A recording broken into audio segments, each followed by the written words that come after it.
My own brother called me a failure at his wedding. In front of his new successful family, he raised a glass and toasted to my dead-end career. And for a second, standing there in the middle of that perfect manicured garden, I almost believed him. He had no idea that his insult was about to cost his new family everything. How does a failure hold the fate of a billion-dollar company in her hands? Let me know in the comments where you're listening from, and make sure you subscribe for the rest of the story. It all started with an email. The subject line was simple, almost deceptively cheerful. "You're invited." The body of the message was a cascade of gleaming gold script and soft focus photos of my younger brother Leo and his fiancée Jessica. They were a perfect couple with perfect teeth posing in a sun-drenched vineyard. The digital invitation felt less like a request and more like a royal decree. "Leo and Jessica request your presence." It did not say they actually wanted me there. I leaned back in my chair, the worn leather groaning in the quiet of my office. A familiar weight settled in my chest, the kind you get from years of practice. It was the weight of family expectation. The last time I saw Leo 6 months ago at a family dinner, he had gestured to my practical sedan, parked on the street with a smirk. "Still driving this thing, Ellie," he had asked loud enough for our cousins to hear. "I guess that stable government job pays enough for gas at least." He said, stable, like it was a disease. Now, staring at his wedding invitation, I could feel the same condescending energy radiating through the screen. His life was a series of grand announcements and flashy upgrades. A new sports car, a promotion at his marketing firm, and now a wedding to the daughter of a logistics tycoon. My life in his eyes was a flat line, 45 single and dedicated to a career he neither respected nor understood. To him, I was not a director. I was just a bureaucrat, a paper pusher lost in the gray maze of Washington, D.C. He had no concept of the lives that rested on the papers I pushed, or the storms I navigated from the quiet of this very office. My finger hovered over the RSVP button. A part of me, the part that was tired of the endless, subtle humiliations, wanted to click decline, to simply opt out of the performance. But I knew it wouldn't be that easy. Declining would just create a different kind of storm. There would be phone calls from my mother, her voice laced with disappointment, asking me why I always had to be so difficult. It was easier to just go, to wear the mask of the dutiful older sister for a few hours and then retreat back into my world, the world where my decisions mattered, the world where I was not a failure.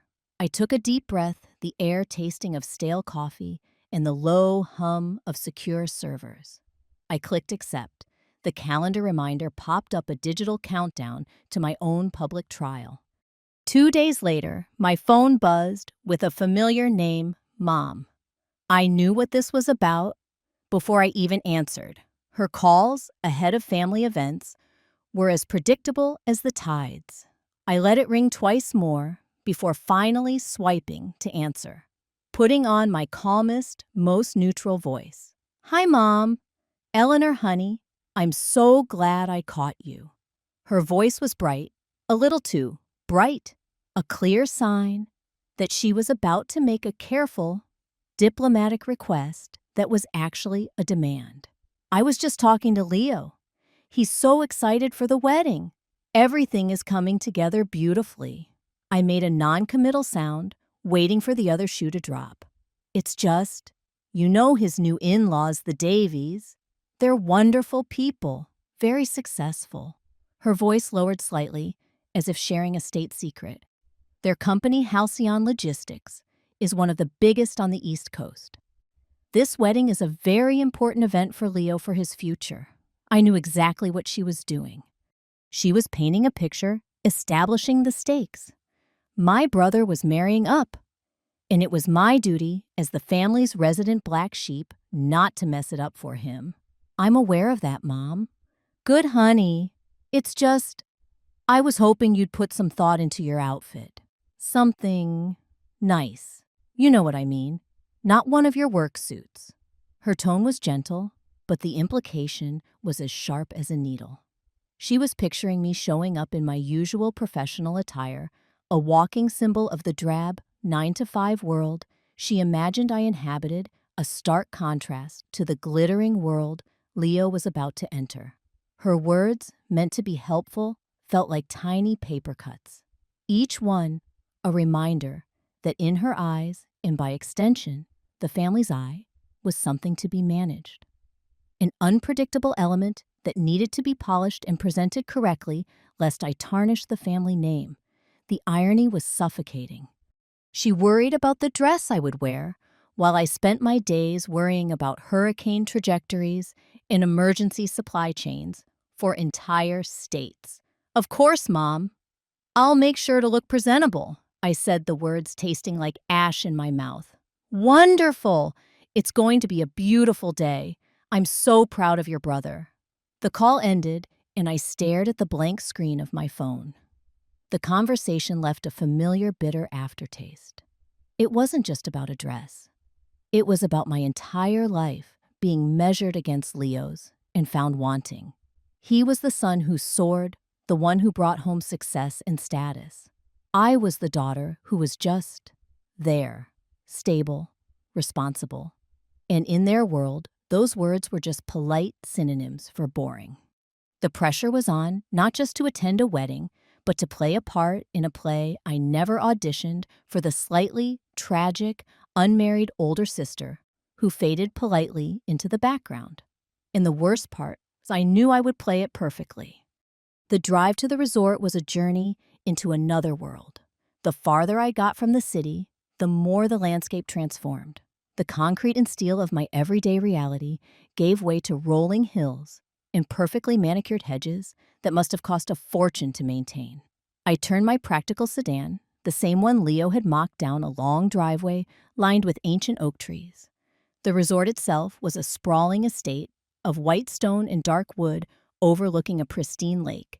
It smelled of money and chlorine. I found a spot in the guest parking lot, consciously avoiding the valet service near the entrance, where a lineup of European luxury cars gleamed in the afternoon sun. I took a moment in the quiet of my car, smoothing down the front of my dress. It was a simple, deep, navy silk sheath, understated with clean lines. It was a compromise between my mother's plea for something nice and my own refusal to dress up like a doll. It was elegant, professional, and most importantly, it felt like me. It was armor. As I walked towards the main lawn, where the pre-ceremony cocktails were being served, I felt the familiar sensation of being an outsider. I was a sparrow in a flock of peacocks. The air was filled with the light chatter of strangers and the clinking of champagne flutes. Then I saw him. Leo broke away from a laughing group and headed towards me, his smile wide and bright. He wrapped me in a quick, one-armed hug that felt more like a formality than a genuine embrace. He held me at arm's length, his eyes scanning my simple dress with a flicker of something I couldn't quite name. Disappointment, amusement, Ellie, he said, his voice booming for the benefit of anyone nearby. "I almost didn't recognize you outside of a pantsuit." I offered a small, tight smile. "It's a special occasion."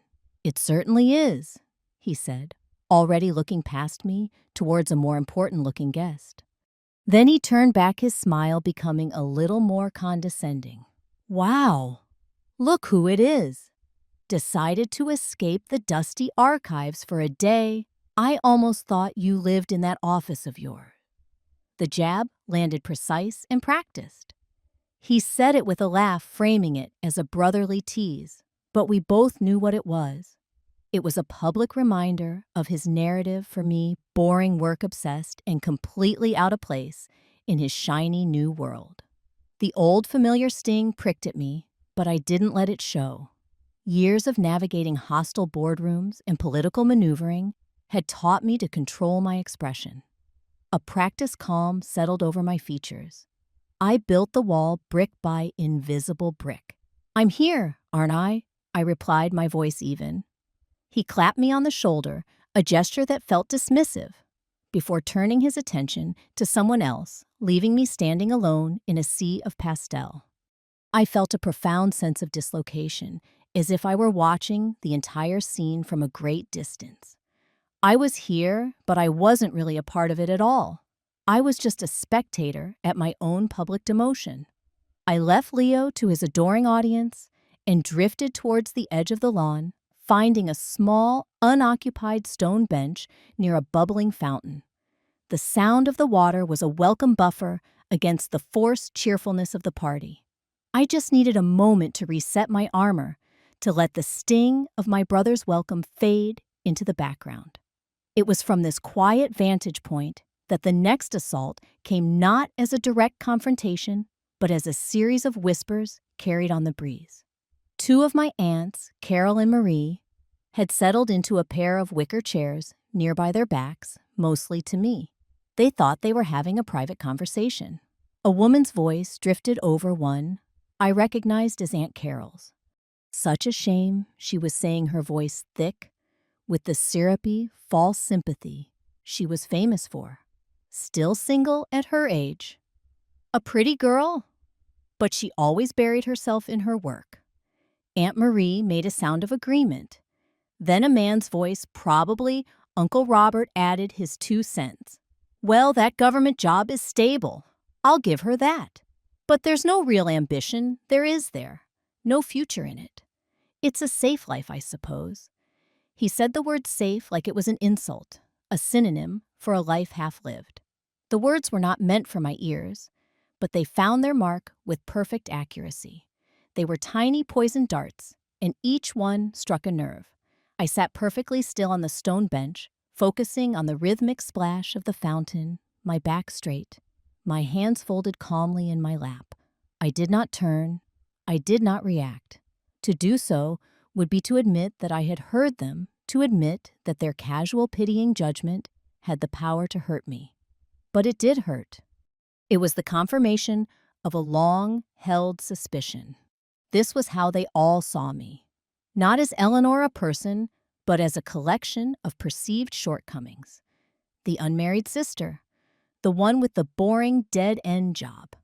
I was a problem to be solved, a subject of pity to be discussed, when they thought I wasn't listening.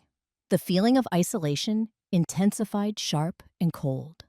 I was surrounded by dozens of people by my own family, and I had never felt more alone. I was not a guest here to celebrate my brother's happiness. I was an exhibit, a cautionary tale being whispered over glasses of expensive champagne, a ghost haunting the edges of their perfect sunlit world.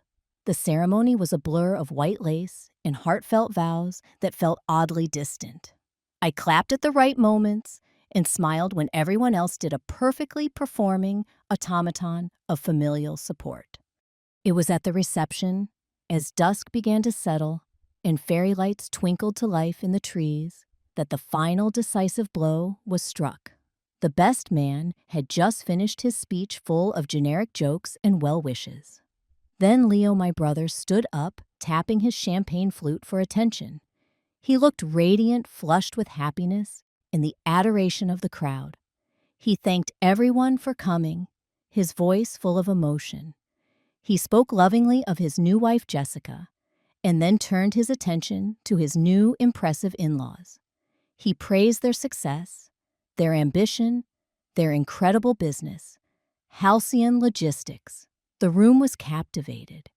Then his eyes found me sitting at my table near the back. And I want to give a special shout-out to my big sister, Eleanor. He began, a wide, magnanimous smile spreading across his face. He raised his glass in my direction. The spotlight, which had been on him, seemed to follow his gesture. And suddenly, I was bathed in its warm, unforgiving glow. To my sister, he continued, his voice echoing slightly in the sudden quiet. A woman who proves that stability is, well, it's stable.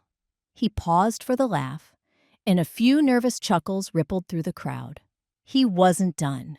I'm standing here about to start an amazing new life with a family of go-getters, of people who build things. And it makes me think, to my sister Eleanor, a failure at 45. But hey, luckily for me, I married into a successful family. The words hung in the air, sharp and glittering and cruel. They were dressed up as a joke, but they were a public execution. He had taken all the private whispers, all the family assumptions, and broadcast them for everyone to hear. The scattered chuckles from his friends were louder this time, mixed with a few shocked gasps from others. I felt hundreds of eyes on me, some curious, some pitying, some amused. For a single solitary second, the world fell away. The curated calm I had maintained all day shattered. A hot, sharp pain lanced through my chest. It wasn't just embarrassment. It was a profound, soul-deep humiliation delivered by my own brother on what was supposed to be the happiest day of his life. And then something inside me shifted. The pain didn't vanish, but it crystallized. It turned from a hot, messy emotion into something cold, hard, and perfectly clear. The mask of the dutiful sister fell away, not in a show of anger, but in a wave of chilling stillness. The Eleanor who felt hurt was gone. In her place was Director Vance. And Director Vance did not get angry. She got strategic. I didn't say a word. I simply looked at him, my expression unreadable, and took a slow, deliberate sip of my water. The real game had just begun. My silence was a void in the center of the room. It was an answer more powerful than any retort I could have possibly uttered. Leo had expected a reaction. He had baited me, hoping for tears, for a flash of anger, for anything that would confirm his narrative of the emotionally fragile, unsuccessful sister. I gave him nothing. I took another slow sip of water, my movements measured and calm. My heart was no longer hammering with humiliation. Instead, a steady rhythmic beat had taken over the familiar pulse of a crisis unfolding. This was my world. In the chaos of a hurricane's landfall, or the tense hours before a critical decision, emotion is a liability. Detachment is survival. And my brother had just very foolishly designated himself as a crisis. Inside my head, the walls of the wedding reception dissolved, replaced by the cool blue light of the situation room at the agency. The emotional wounded Eleanor was escorted out of the room. Director Vance sat down at the table. The objective was no longer to endure the evening. The objective was to assess the new landscape. My brother was not my brother anymore. He was a hostile agent. The wedding guests were not family and friends. They were assets, liabilities, or irrelevant bystanders. I held Leo's gaze across the room. His smile, once so broad and confident, had tightened at the edges. His joke had fallen flat, not because it wasn't cruel, but because the intended victim refused to play her part. He cleared his throat, the sound unnaturally loud in the lull he had created. The awkwardness in the room was palpable now. People shifted in their seats, their gazes flitting between me and him. They had come for a celebration and had instead been made witnesses to a character assassination. My refusal to break made them complicit in his cruelty, and they didn't like it. My lack of response was a strategic move, a silent refusal to validate his attack. It was a power play learned not in a family squabble, but in tense negotiations, where the first person to show their hand loses. I let my silence stretch, letting the weight of his words curdle in the air around him. He had thrown a stone expecting to see ripples of distress. Instead, the stone had sunk without a trace into a deep, still lake, and that I could see was beginning to unnerve him, far more than any angry outburst ever could have. From my vantage point, I had a clear view of the head table. I watched as Jessica, the bride, leaned over to my brother. She whispered something, her expression a mixture of confusion and concern. Her eyes darted towards me for a fraction of a second. She had seen my non-reaction, and like Leo, she didn't understand it. She was a problem solver, I could tell, and I was an equation that didn't make sense. Her new husband had just publicly humiliated his sister, and the sister was acting as if he'd merely commented on the weather. It was an anomaly, and it was bothering her. But Jessica's confusion was not what caught my attention. My gaze shifted to the man sitting to her right. Her father, Arthur Davies. I knew of him by reputation, of course. In my world, you had to know the major players in national logistics and infrastructure. Halcyon Logistics was a giant, and Arthur Davies was the man who had built it. He was in his late 60s, with a mane of silver hair and the sharp, predatory stillness of a man who had not just survived, but thrived in a cutthroat industry. He was a man who sized up the world in terms of assets and threats, and he was staring at me. It wasn't the pitying glance of the other guests or the confused look of his daughter. It was something else entirely. His eyes narrowed slightly, held a focused, analytical quality. There was no emotion in his gaze, just intense concentration. It was the look of a man trying to place a face, trying to access a file buried deep within the archives of his memory. I saw a flicker of vague recognition, the kind you see when someone knows they know you, but can't immediately recall the context. It was the look of a CEO trying to remember where he'd seen a junior executive before. I held his gaze for a moment, my own expression remaining neutral. He did not look away. He simply continued his silent, intense assessment. I was no longer just Leo's failed sister to him. I was a puzzle, an unexpected variable that had appeared on his radar. He didn't know why I was significant yet, but his instincts honed by decades of high-stakes deals were telling him that I was. I calmly turned my attention back to my water glass, making a mental note. The head of Halcyon Logistics was trying to place me. In the complex chess game that this evening had become, that was a very interesting data point. The first seed of the truth had been planted not by me, but by the instincts of a man who understood power when he saw it, even when it was sitting quietly in a simple navy dress at the back of the room. The air had changed. Hope, for the first time that night, began to feel like a tangible thing. The band started playing again, a soft jazz number, designed to soothe the lingering awkwardness and steer the evening back onto its celebratory course. People began to talk and laugh once more, the volume slowly rising to fill the void my brother's toast had left behind. But the atmosphere had irrevocably shifted. The forced gaiety felt fragile now, a thin veneer over the tension that simmered just beneath the surface. I remained on my bench, an island of stillness, watching as Arthur Davies continued to study me from the head table with that same unnerving intensity. It was then that I saw him. He was a man who did not belong. He entered the manicured garden from a side path, a ghost at the feast. He wore a simple, perfectly tailored dark suit that seemed to drink the light around it, a stark contrast to the linen and pastels of the wedding guests. He wasn't a guest. He didn't wander or mingle. He moved with the quiet efficiency of someone who navigates corridors of power for a living, his eyes scanning the crowd with a singular focused purpose. He found me within seconds. His presence was an injection of my reality into this theatrical setting. He walked directly towards my bench, his path straight and unwavering, ignoring the curious glances he attracted. He was my senior aide Mark, a man who had seen me through more late-night crises than I could count. He stopped before me, his posture respectful but not subservient.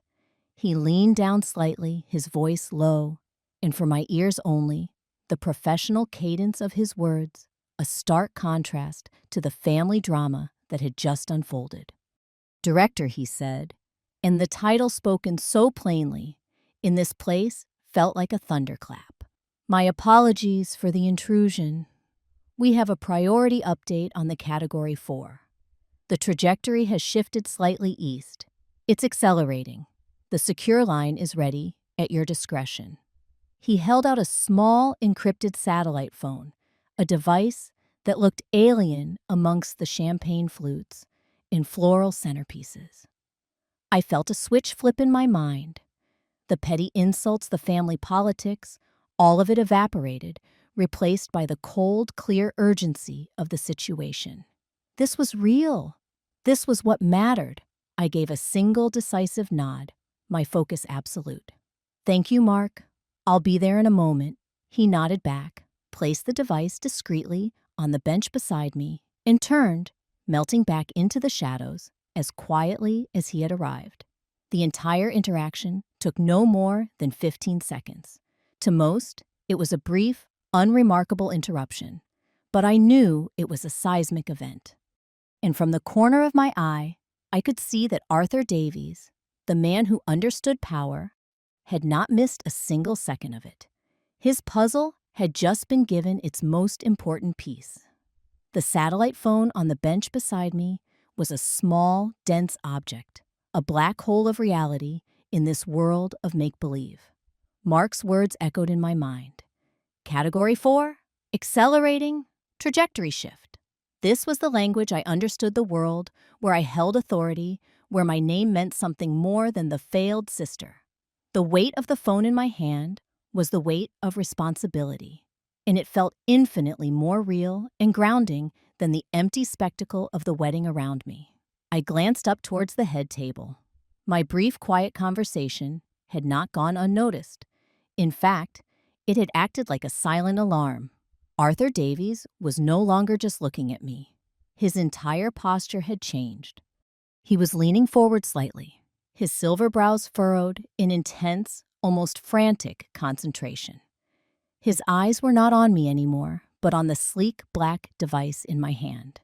He knew exactly what a satellite phone like that signified. It wasn't for casual conversation. It was for commanders, for people who made decisions that couldn't wait. I could see the gears turning in his sharp, intelligent mind. He was a man who dealt with massive logistical operations, with government contracts, with the immense and complex dance of moving resources across the country. He would be keenly aware of the massive storm system currently churning in the Gulf, a storm that was the sole focus of every major news network. The name of the storm was probably on the tip of his tongue. And then I saw the moment of ignition, the moment all the disparate pieces clicked into place for him.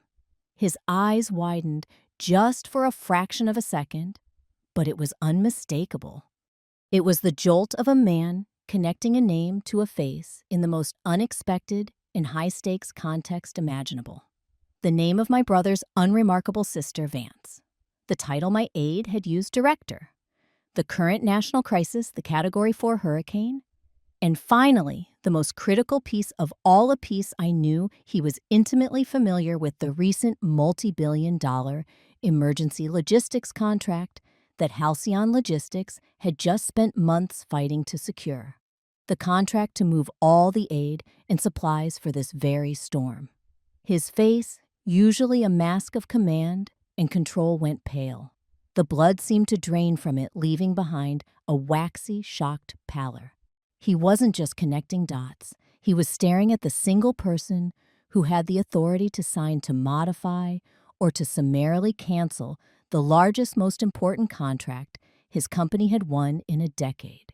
He knew exactly who I was. And in that moment of dawning realization, I knew the balance of power in the entire garden had not just shifted, it had been shattered. The reckoning was no longer a possibility. It was an inevitability. And it was coming very, very soon. Arthur Davies' shock was a tangible thing, a force that rippled out from the head table. Jessica, his daughter, and my new sister-in-law, was the first to notice it. She had been trying to engage her new husband in conversation, likely attempting to smooth over the social crater he had created. But Leo was oblivious still, basking in the glow of his own perceived cleverness. Jessica's smile faltered as she saw her father's face. The man who was always the picture of unshakable calm, the patriarch who commanded boardrooms with an iron will, now looked as if he'd seen a ghost. His knuckles were white where he gripped his water glass. He was no longer looking at me, but staring blankly, at the floral centerpiece, his mind clearly racing elsewhere. "Dad," she asked, her voice quiet, laced with genuine concern. "Dad, what is it? Are you all right?" Her words seemed to break his trance. He turned to look at her, his eyes still wide with a dawning horror that she couldn't possibly comprehend. He opened his mouth, but no words came out at first. He seemed to have forgotten how to speak. He looked less like a titan of industry and more like a man who had just walked off a cliff he hadn't seen. Finally, he found his voice. It was a hoarse, strained whisper, a sound so unlike his usual booming confidence that it immediately silenced all conversation at the head table. The contract, he rasped, his eyes locking with his daughter's. The Halcyon Gulf Relief contract. Jessica looked confused. "The one we just won? What about it?" He shook his head, a slight, desperate motion. He gestured vaguely in my direction with a trembling hand, a gesture of pure, unadulterated panic. "The logistics for the storm, the emergency mobilization. It's a FEMA contract. The final sign off, the ultimate authority, is the National Emergency Response Director." He paused, swallowing hard. The director's name. It's Vance.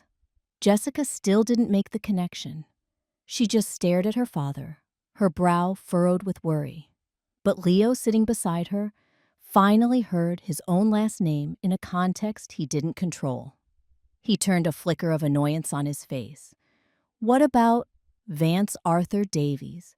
Finally looked at his new son-in-law, and for the first time Leo saw what it was like to be on the receiving end of true, unfiltered contempt. "It's Director Vance, you fool." Arthur whispered the words, dripping with a venom that made Jessica flinch. He just watched his whole world beginning to spin as the truth, inevitable and terrible, began to dawn on his daughter's face. Time seemed to slow down. Jessica's eyes widened as she processed her father's words. "Director Vance!" She looked from her father's horrified face to the silent, unimposing woman in the simple navy dress her husband had just insulted, then back to my brother. The gears were turning, connecting the last name, the title, and the catastrophic social blunder her new husband had just committed. A small, choked sound escaped her lips. Her perfectly made-up face went completely white, a stark canvas of dawning comprehension and absolute terror. The color drained from her cheeks as if pulled by an invisible string. She finally understood. She understood everything. She turned to Leo, her movement stiff, robotic. The adoring gaze she'd had for him all evening was gone, replaced by a look of pure, unadulterated disbelief. Her voice, when she spoke, was not a whisper.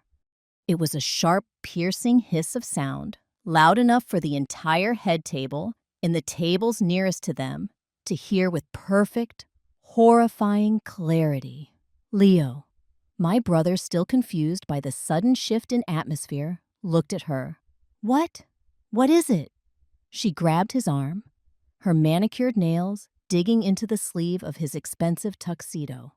Her voice trembled with a rage that was rapidly eclipsing her shock. "The $1.2 billion contract." She said her words sharp and clipped each one a tiny shard of ice. "The contract that is set to make Halcyon the biggest logistics provider on the continent. The contract that my family's entire future is riding on." She leaned in closer, her voice dropping to a low, venomous snarl. "The person who has the sole authority to approve or cancel that contract. The person whose signature is the only one that matters. Director Vance." She took a ragged breath, her eyes blazing. "Is your sister. It's her." The last two words were a gut punch. They landed in the silent air with the force of a physical blow. In that single, devastating moment, the universe of the wedding realigned. I was no longer Eleanor Vance, the failed sister. I was Director Vance, the single most powerful person in their collective orbit. I was not the guest to be pitied. I was the arbiter of their fate, the woman who held the future of their family's legacy in the palm of her hand. And my brother, the rising star, the brilliant success story, had just made the biggest, most expensive mistake of his entire life. The bomb had finally gone off.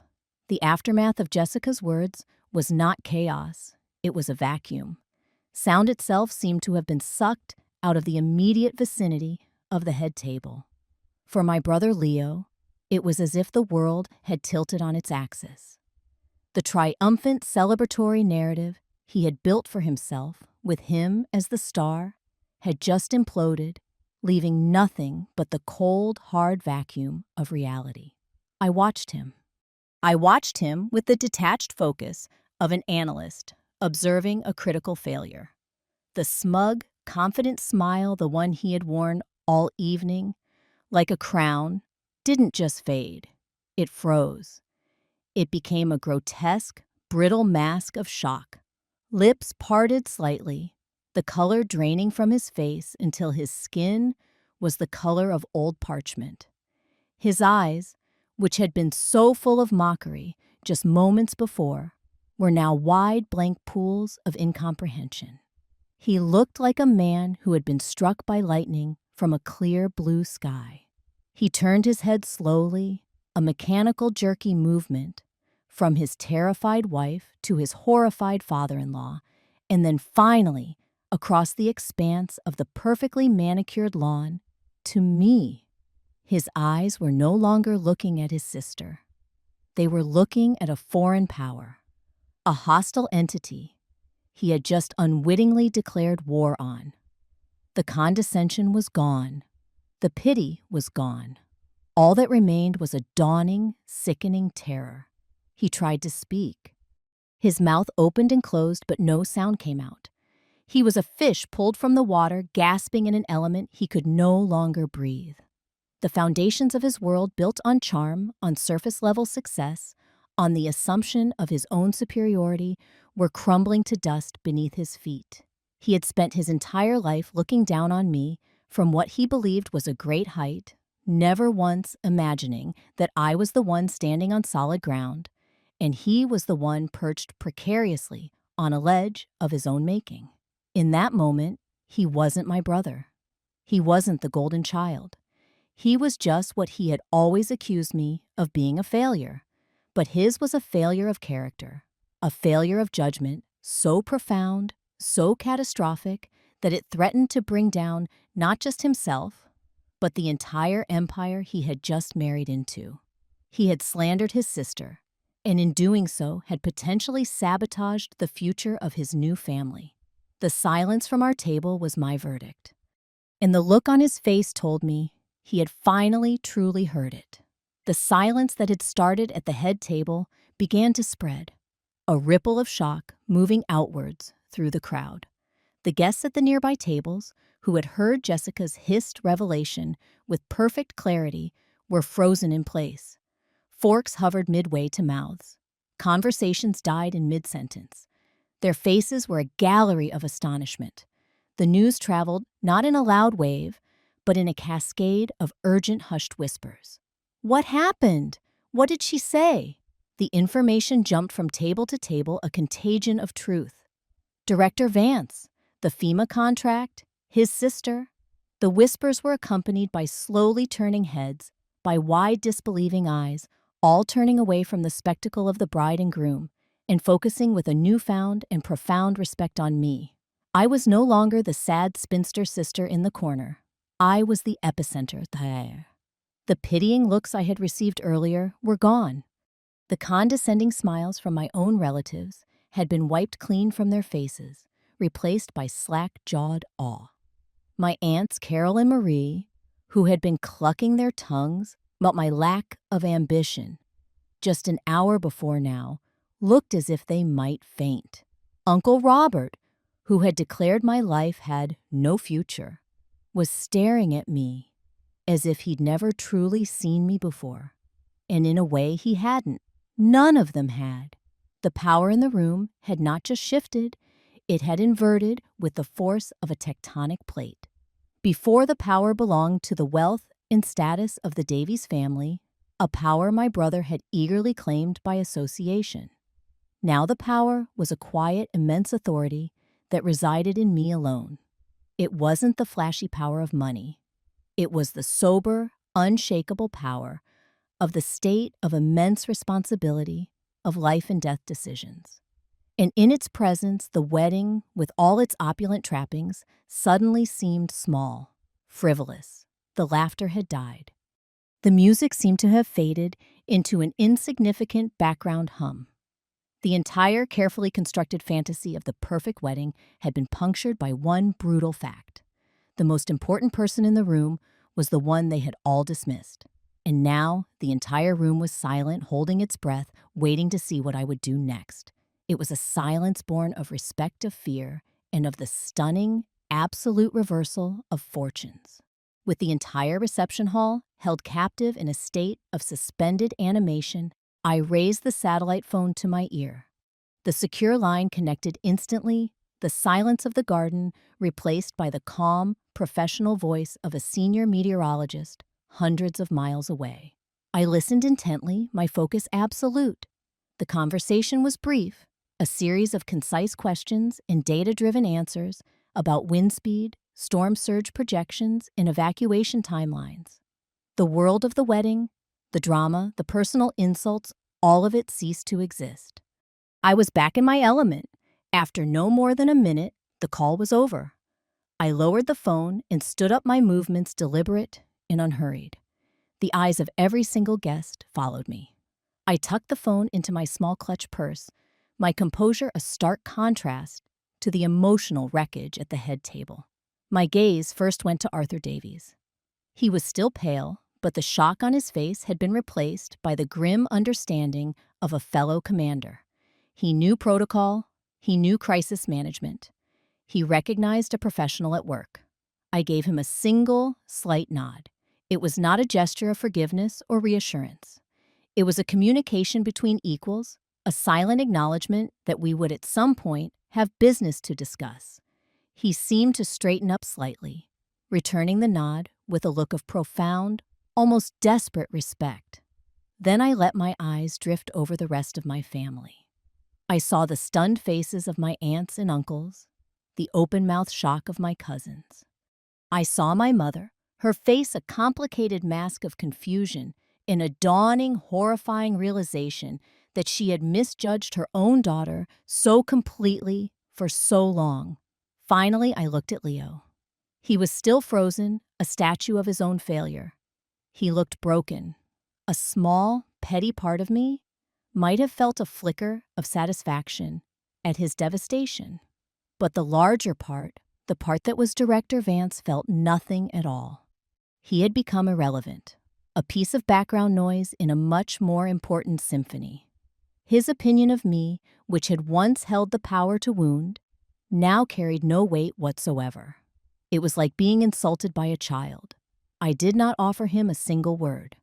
I did not give him a look of anger or pity or triumph. I gave him nothing, because in the new reality that had just been established, he was nothing to me. I turned my back on him. I turned my back on the entire silent, gawking crowd. With my posture straight and my steps even, I walked away from the wreckage of my brother's perfect day, leaving him to sit amongst the ruins he himself had created. My victory wasn't loud. It didn't need to be. It was in the quiet, dignified steps I took as I walked away. I didn't get far. My intention was to find Mark and leave the suffocating atmosphere of the reception for good. My work was calling a real-world problem that made this family drama feel pathetically small. But as I reached the stone archway that led from the garden back towards the main building, I heard hurried footsteps behind me. "Eleanor, wait." It was Leo's voice, strained and desperate. It held a note of panic I had never heard from him before. I stopped, but I did not turn around immediately. I let him close the distance, forcing him to come to me. I heard him come to a clumsy halt a few feet away. I also heard a second, heavier set of footsteps. I finally turned my expression impassive. It was Leo, his face still ashen, his perfect tuxedo, now looking like a costume he was unworthy to wear. Beside him, looking deeply uncomfortable and profoundly grim, was Arthur Davies. Leo looked at me, his eyes pleading. It was a look I had never seen on his face, a look completely alien to the confident, arrogant brother I had always known. He was stripped of his bravado, reduced to a desperate, fumbling man. "Ellie, He stammered the words catching in his throat. He couldn't even form a coherent sentence. He looked at Arthur for help, but his father-in-law offered none, his gaze fixed on me with an intensity that was almost unnerving. "I'm sorry," Leo finally managed to get out the words, sounding hollow and insufficient. "Okay, I'm sorry. I didn't know. I had no idea." His apology was a mess of self-preservation. He wasn't sorry for insulting me. He was sorry that the woman he insulted held his future in her hands. He wasn't sorry for the cruelty. He was sorry for the consequences. It was the frantic apology of a gambler who had just realized he had bet against a sure thing and lost everything. The words meant nothing to me. They were just noise, the panic squawking of a man who had just discovered the cliff edge by stepping over it. I looked at him, at the empty self, serving words falling from his lips, and felt nothing but a vast, quiet distance.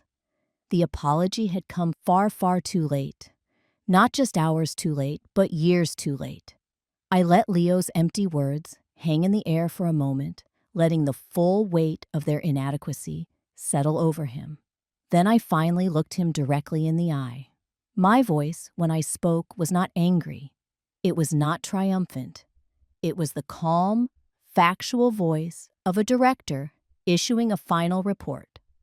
A voice devoid of all personal emotion. "You didn't know, Leo.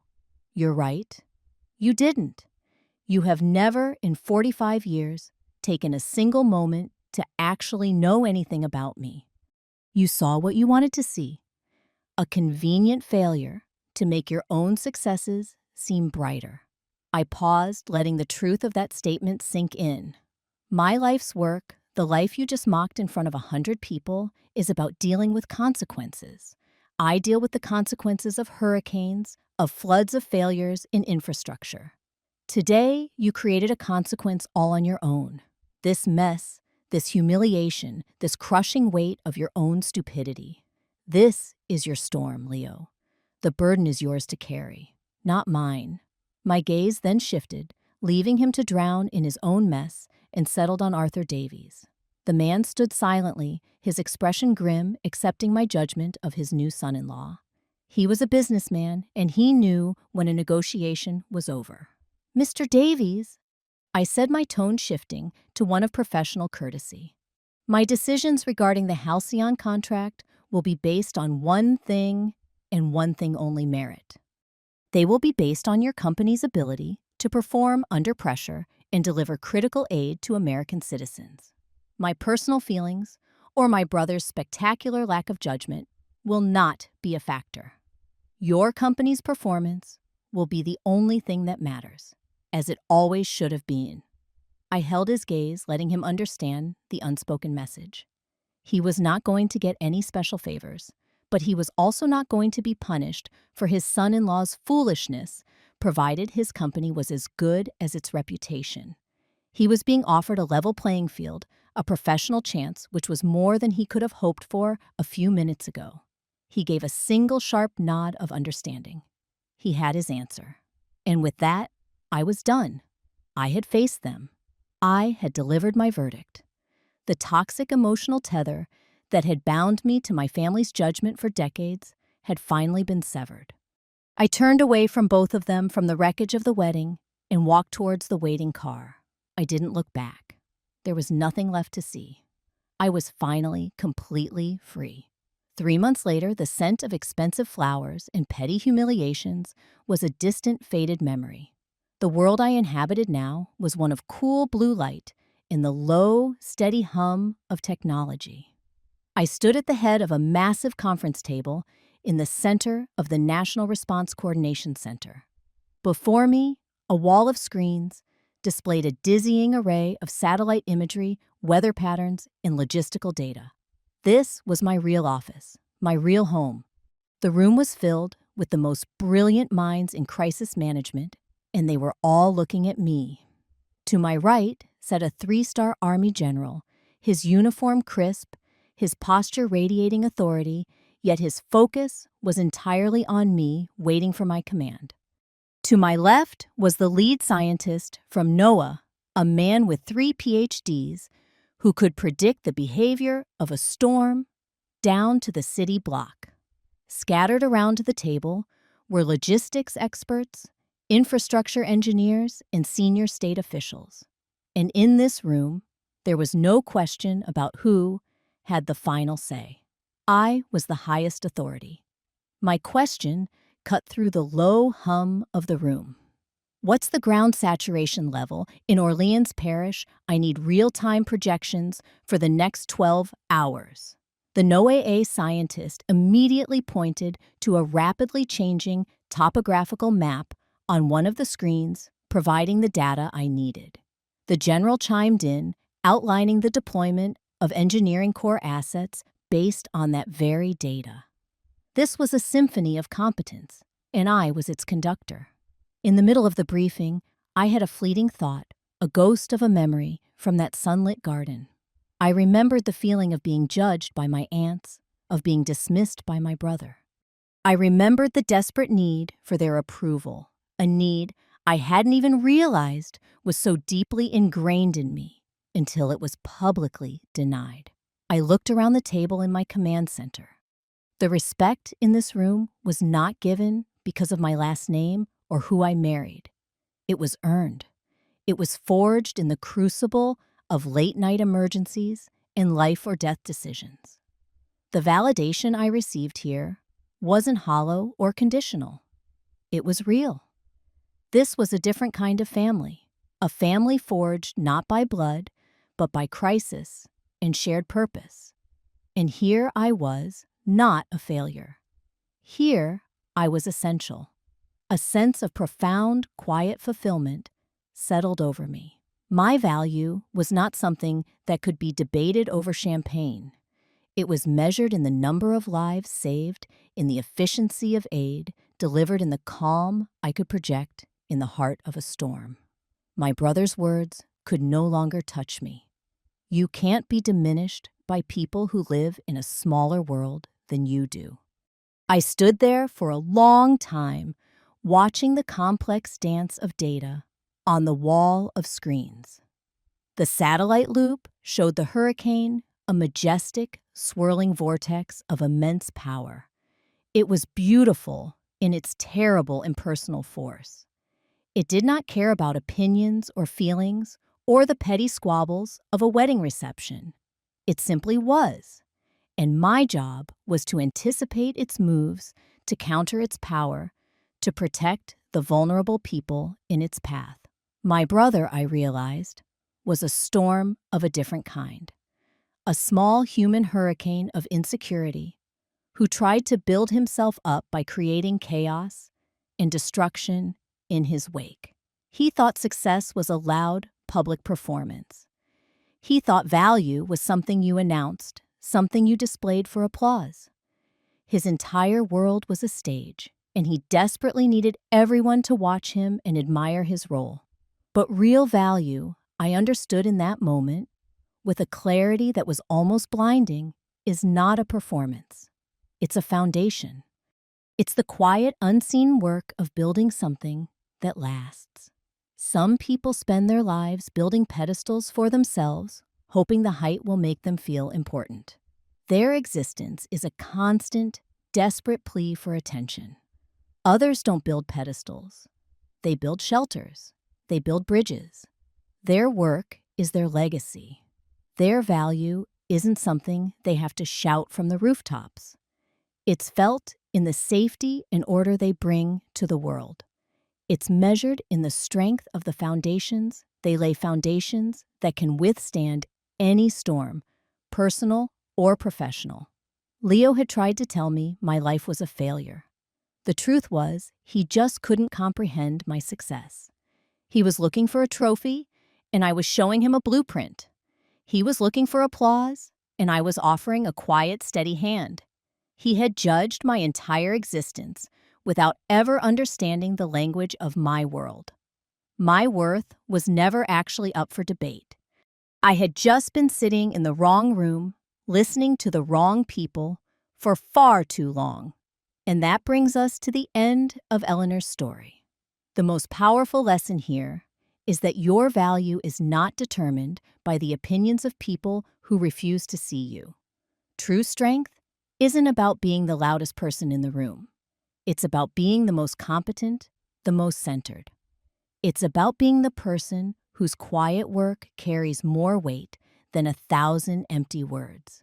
It's about building a foundation for yourself so solid that no one else's judgment can ever shake it.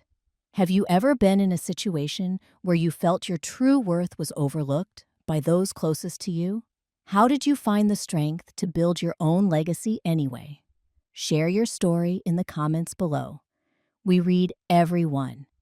And if this story of justice served resonated with you, make sure you hit that subscribe button and turn on notifications so you never miss another one. Thank you for listening.